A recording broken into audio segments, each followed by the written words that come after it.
Estados Unidos, y está Fernando Morales, perito naval. Hola Ronen, ¿cómo estás? ¿Cómo estás, Pablo?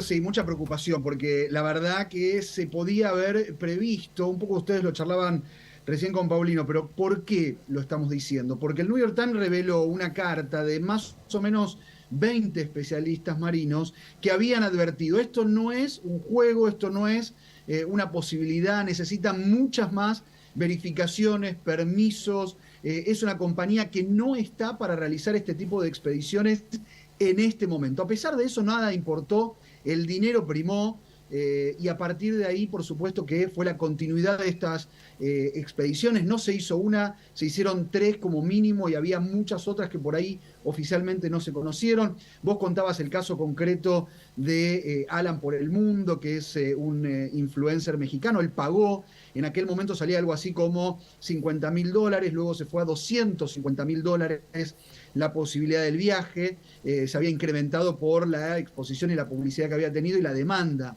que había tenido. Sabía algo que llamó mucho, Pablo, la atención, que ahora terminamos por conocer lamentablemente la muerte de estas personas, es que se manejaba, y esto lo reveló un informe de la CBS, se manejaba con un control remoto de $30, que uno puede decir, bueno, la tecnología avanzó, no tiene tanto que ver el precio o el volumen, pero lo tecnológico de este sumergible, evidentemente, no era lo que tenía que haber sido, ¿no? Permitime, vamos a ver las imágenes Claro, del youtuber y ya vamos a estar con Fernando Morales. claro. Dame una primera parte Alan por el Mundo. de Alan por el Mundo, mostrando por dentro lo que era este, yo lo llamo sarcófago submarino. Es increíblemente fácil desorientarse. It looks materially significant, that thing. La profunda oscuridad hace que solo podamos ver gracias a las luces del sumergible que desafortunadamente comienzan a fallar y lanzan destellos variando su intensidad. It's a big piece. Las luces apenas nos ofrecen unos metros de visibilidad, por lo que dependemos del sonar con el que cuenta el sumergible y las indicaciones de posicionamiento que regularmente nos ofrece el equipo en la superficie. Los restos del barco están repartidos en un área que cubre 200 campos de fútbol. El barco se partió a la mitad al hundirse, por lo que la proa y la popa están separados por unos 600 metros. Entre ellos se encuentra el campo de escombros, de donde se han rescatado la mayoría de los objetos que se exhiben en distintas partes del mundo. Las profundidades del océano han sido tan poco exploradas que sabemos casi nada de ellas, pero aquí hay vida. Formas extrañas y fascinantes que pueden sobrevivir sin luz y muy poco oxígeno. Cada etapa del viaje es crítica. Y bueno, esto es lo más aproximado de lo que podemos nosotros percibir. Bueno, se les cortó la comunicación también, Pablo, ahí. En este tramo Sí. se le cortó la comunicación también, o sea, no tuvieron en un momento comunicación en esta misma expedición de Alan por el Mundo que lo mostró. Claro. O sea, estuvieron técnicamente casi 20 minutos sin poder conectarse con la superficie. ¿Me permitís que lo sume a Fernando Morales, perito naval? Hola Fernando, tanto tiempo. Buenas tardes, ¿cómo estás? Hola Pablo, hola Ronen, espero que estén bien ambos. Hola, a pesar placer, de... un gusto. ¿Se puede decir, algo escuché, te tomé en un reportaje que te estaban haciendo y me quedé prendido allí, de las hipótesis? ¿Se puede decir que esto fue crónica de un accidente anunciado? Mira, Pablo, lamentablemente sí. Yo dije ya varias veces en estos días que había 3 hipótesis. Una, que estuviera enganchado en el fondo, lo cual se descarta porque no puede ser que tenga doble mala suerte de engancharte en el fondo y de que se te apague todo el sistema de comunicación. La otra, que el piloto o capitán, o vaya a saber qué título tenía, porque a mí para navegar en un buque me costó mucho estudio y muchas certificaciones. Y no sé este señor si hizo algo parecido. Que se hubiera dado cuenta de alguna anomalía y estuvieran flotando a la deriva, donde también vos podés decir, bueno, pero podían tener comunicaciones. Si fuera el caso, como vos bien lo dijiste, estaban a bordo de un sarcófago porque no se podía abrir desde afuera, sino que, Desde adentro. perdón, no se podía abrir desde adentro, sino solamente de afuera. Ahora, la hipótesis más parecida a lo que pasó, es la que te dice que cuando algo que se está sumergiendo llega a 1000, 1500, 2000 metros y de repente se apaga, se pierden todas las comunicaciones. No es que fallaron todas las baterías, que no es una sino varias al mismo tiempo, es que colapsó. Claro. Y en una milésima de segundo, vos imaginate que A 3.800 metros de profundidad tenés 380 atmósferas de presión. Es decir, 380 veces la presión que vos y yo y Ronen en este momento estamos soportando, que estamos todos a nivel del mar. Entonces, 380 veces eso, se abre una ventana en el submarino, o en esto que no es un submarino, es un artefacto naval, sea por el acrílico, sea por la cola, sea por la escotilla, y en una fracción de segundo el mar va a ocupar su lugar, que es lo que le está robando esa cápsula de aire. El mar quiere volver a ser compacto. Vos tenés ahí un apéndice metido que no es agua. Eso dura, a ver, primero, de acuerdo al comunicado oficial, la hipótesis principal es que colapsó, tuvo un accidente catastrófico, implosionó. Implosionó. Y también te están diciendo que como desde que lo están buscando no hubo ningún... ¿Te acordás de aquel, cuando fue lo de San Juan, que decían evento anómalo, acústico? Exacto. Esa es la implosión. Bueno, como desde que lo están buscando no hubo ningún evento anómalo, acústico y todo lo demás que dice la definición, quiere decir que fue en el momento en que perdió el contacto. Es decir, cuando los empezaron a buscar ya esto había ocurrido. Por eso cuando se empieza a hablar del oxígeno y demás, hay otra cosa que no se habló, la temperatura. Si hubieran quedado en el fondo del mar sin calefacción, que supongo que el sistema les brindaría alguna calefacción, sino a 3.800 metros de profundidad en el océano Atlántico, tenés una temperatura de varios grados bajo cero. Claro. Entonces también la vida se torna imposible. Con lo cual, ¿los tripulantes crees que pudieron percibir el instante del accidente? No, es decir, no es que a mí me parezca, es lo que te indica los cálculos que se han hecho, sobre todo cuando fue lo del San Juan y otras tragedias, la velocidad con la que entra el agua es como llevarte un avión que está en pleno vuelo por delante. Es decir, son miles de kilómetros por hora porque es instantáneo. Es mucho el vacío, la diferencia de presión que tenés entre el exterior y el interior. ¿Por qué Una pudo vez que haberse... las presiones se equilibran, Sí. ya no pasa más nada. ¿Por qué pudo Ya haberse vuelve toda la producido? calma. ¿Por qué pudo haberse producido? Bueno, punto uno. Recién hablaba, creo que Ronen, ¿no? Hablaba del joystick. Sí. Sí, esto que habíamos dicho la otra vez, Fernando. Bueno, Sí, Ronen debe tener auto, vos tenés auto, yo tengo auto. Nuestros autos, sea la marca que sea, están armados a partir de un plano, a partir de ese plano se mandan a construir las autopartes y a partir de ahí se ensambla con un estudio que da que el conjunto de las partes hace que el todo sea seguro. Acá no hay una fabricación en serie. Entonces, a lo mejor el ojo de buey era de otro tipo de embarcación, el joystick era el que le servía para mover, y seguramente andaba bien, y seguramente acá hay mucho talento. Lo que hay es imprudencia, negligencia y falta de control de una entidad. Vos te comprás una embarcación para ir a pescar, ponele. Bueno, esa embarcación desde que se fabricó hasta que vos la destruyas o la dejes de usar, está supervisada por la prefectura, por ejemplo, por una autoridad marítima. Si es un barco de gran porte, están las sociedades de clasificación que garantizan a tanto a los tripulantes como a quien lleva la carga que esa nave es segura. Acá eso no existe. De hecho, lo declaran ellos cuando dicen esto es un prototipo. Está bien. Entonces, ¿qué pasa? Imagínate, vos tenés un alambre. ¿Alguna vez rompiste un alambre, no tenías la pinza y empezaste a hacer así? Sí, claro. Bueno, muy bien. ¿Cómo es esa cerradura? Por fatiga. Es decir, vos fatigás el material. Esto se infla cuando sale, cuando sube se comprime, como el fuselaje de un avión. La diferencia es que el fuselaje del avión, como está normalizado, tiene vida útil. Y Boeing te dice, 5.000 ciclos, ponele. A tal uso, tal fatiga de materiales.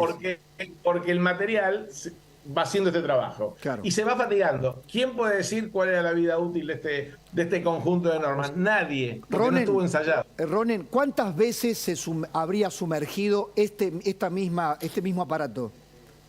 Este es el dato concreto, Pablo. Lo que dice Fernando es tal cual. Gente como Fernando había advertido que esto no podía bajar. En principio, 3 que conocimos, pero cuando Alan por el Mundo cuenta, en cada oportunidad que iban, muchas veces había 2 o 3 expediciones por momento. Era una vez al año o 2 al año como mucho. O sea que son varias más de lo que oficialmente se conoció, que en principio habían sido 3. Primero más de 3 seguro. Bueno, por lo que contaban, digamos, un poco los que estuvieron ahí, ¿no? Volvamos a las imágenes de Alan por el Mundo. Ahí, en el aparato que colapsó. Fíjate.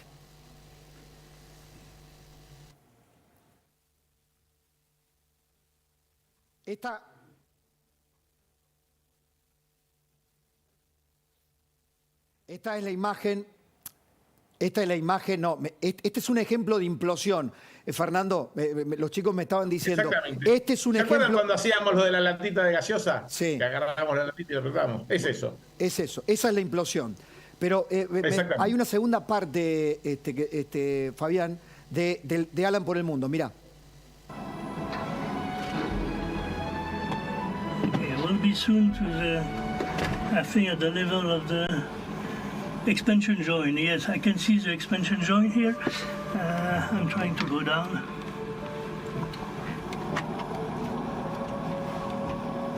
Yeah, we are on the port side at the expansion joint. You will see the window open. That's the officer quarter.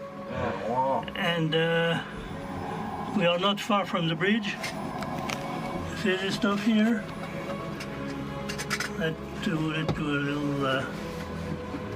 Wow, that's intense.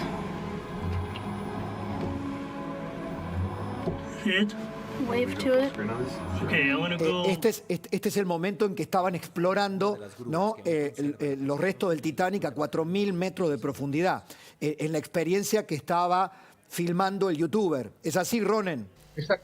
Exactamente, porque aparte Alan cuenta en este proceso que muchas veces otras personas habían pagado el mismo dinero que pagó él, pero solo podían estar 40 minutos por algunas condiciones de seguridad. En el caso de él contábamos que se había cortado la comunicación, o sea, sucedió lo mismo que termina pasando con esta implosión, o sea, un corte de comunicación total con la superficie. Dentro está un hombre, el hombre que vemos ahí, que está relatando un poco los detalles del Titanic, es un hombre que muchas veces había hecho esta expedición, claro. Paul Henry Nargelot, y que de alguna u otra manera es quien también estaba en esta expedición que la termina muriendo, donde contaba y tenía tantas veces, había viajado, se lo llamaba el señor Titanic, que bueno, en este caso concreto, bueno, termina muriendo en esta última expedición, pero es el mismo que está en el video de Alan por el mundo, explicando las distintas posiciones que tiene, porque el Titanic tiene una parte, la proa, la popa, y en el medio hay una parte donde hay escombros, así se llama, y en el caso de Alan iban hacia la parte donde todos tenemos como la imagen más vista por Titanic, la película, que es justamente al comienzo del barco, esa famosa imagen de Leo DiCaprio. Entonces era eso lo que terminan viendo en el video de Alan por el mundo, ¿no? ¿En qué momento, si la hipótesis principal es que cuando se perdió toda comunicación, cuando se corta la comunicación, es porque ocurrió la implosión, ¿a cuánto habrían descendido y cuánto había transcurrido desde que se habían sumergido? Hoy nos dicen 1 hora y media, o sea, es la información que trasciende, y que también la compañía demoró, porque lógicamente hay una tendencia natural a decir, no pasa lo que creo que está pasando, vamos a esperar un poco antes de activar todos los mecanismos. Si fue así, por el bien de las almas de estas 5 víctimas, es lo más leve que les puede haber pasado.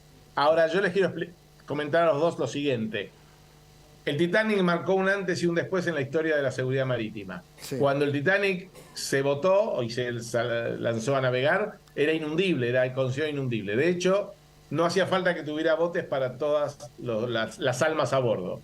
Después del Titanic, la reglamentación cambió y hoy cualquier buque, sea militar o civil, tiene al menos para el doble de la tripulación. Claro. De una banda podés salvar a toda la gente y de la otra banda podés salvar a toda la gente. Este sumergible deberá hacer que hoy la OMI, la Organización Marítima Internacional, ya debe estar pensando cómo hacer para reglamentar este tipo de aventuras que, más allá del dinero que tenga el que las quiere hacer, terminan ocasionando un descalabro a nivel mundial como el que estamos viviendo hoy. Hoy todo el mundo habla de 5 señores que con mucho dinero pagaron por su muerte, digamos. Y me imagino, por último, el último dato, si tenés un dato de último momento me lo das, Ronen, para el cierre. Este tipo de expediciones comenzaron, los experimentos, con motivaciones científicas, ¿no? De exploración. Después derivaron en estas alternativas turísticas, de financiamiento de paseo, ¿no? ¿Cuántos tipos de sumergibles de estas características hay en el mercado, que se sepa, Fernando? Hay varias, hay al menos que yo conozca 5. Okay. Por ejemplo, muchas se hacen con fines digamos, científico, yo te diría más de arqueología marítima que de ciencia, porque no es que se está estudiando la geología del fondo del mar. Es decir, la mayoría son cosas de tipo de arqueología marítima, como lo es haber encontrado el Titanic. Una vez, dos veces, tres veces. Ir a una tumba marina con 1500 almas descansando, para aquel que es creyente y si no para 1500 restos humanos de lo que pueda existir, ya pasa a ser una cosa, hasta te diría que para un marino causa rechazo. No sé, vos no vas podés ir a pasear por el cementerio de la Recoleta a ver los monumentos, pero no entras a las tumbas a ver si ves algún hueso. Te lo digo así crudamente. Fuerte. Es como lo percibí. Fuerte. Pero es así. Fernando, así lo percibí. Fernando, te agradezco enormemente. Un abrazo grande. Un gusto saludarlos a los dos, que sigan bien. Ronen, acá lo que resta son los detalles, ¿no? Exactamente. Lo último, Pablo, lo que tiene que ver con lo que viene el capítulo judicial. ¿Por qué? Porque no solo habrá una investigación, no solo el cobro a la empresa Ocean Gate de todo el recurso que los Estados Unidos utilizaron y Canadá también utilizó para poder ver y ver qué sucedió con esta situación, sino también todas las alternativas anteriores van a ser un antes y un después, un poco lo que decía Fernando, en la materia más legislativa de regular este tipo de situaciones, ¿no? Ronen, querido, me quedó un tema pendiente que estamos en preproducción, lo vamos a ver si lo podemos hacer, muy interesante, que se conecta con la Argentina, que se conecta con Jujuy. Solamente dame el título, te voy a dar el pie para el título. En Estados Unidos sigue vigente y más vigente que nunca y la justicia lleva adelante la megacausa por la toma del Capitolio. Algo así como las toneladas de piedras en 2017 en el Parlamento argentino o el reciente asalto a la legislatura jujeña. ¿La justicia argentina podrá hacer esto que están haciendo en Estados Unidos? ¿Es así, Ronen? Sí, Pablo, totalmente como vos decís. La investigación continuó, no solo continuó, sino que empieza un juicio. Todas las personas que ingresaron al Capitolio están identificadas, una por uno, penas de hasta 60 años. Pero además, y lo podemos ampliar en algún momento, nunca se olvidó que lo que sucedió con el ataque al Capitolio fue un ataque a la democracia de los Estados Unidos. Uno de los hechos más graves de la historia institucional de los Estados Unidos, sin lugar a dudas, para ninguna